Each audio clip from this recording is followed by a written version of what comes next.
എനിക്ക് മന്ത്രി പി പ്രസാദിന്റെ നിലപാട് 100% ശരിയാണ് എന്ന് തോന്നുന്നു. ഞാൻ അതിനെ ശക്തമായി പിന്തുണയ്ക്കാൻ ആഗ്രഹിക്കുകയാണ്. അദ്ദേഹം ആ നിലപാടിൽ നിന്ന് ഇനി മാറരുത് എന്ന് എനിക്കൊരു അഭ്യർത്ഥന കൂടിയുണ്ട്.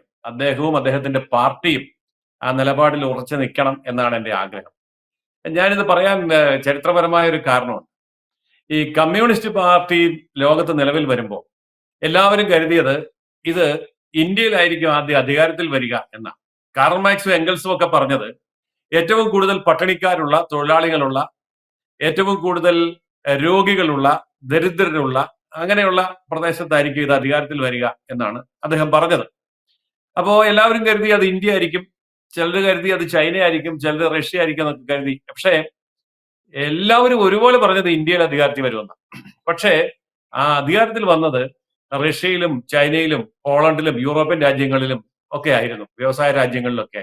കൂടുതൽ വാർത്തകളും വിശേഷങ്ങളും നിങ്ങളിലേക്ക് എത്താൻ ABC മലയാളം സബ്സ്ക്രൈബ് ചെയ്യുക, ബെൽബട്ടനും അമർത്തുക.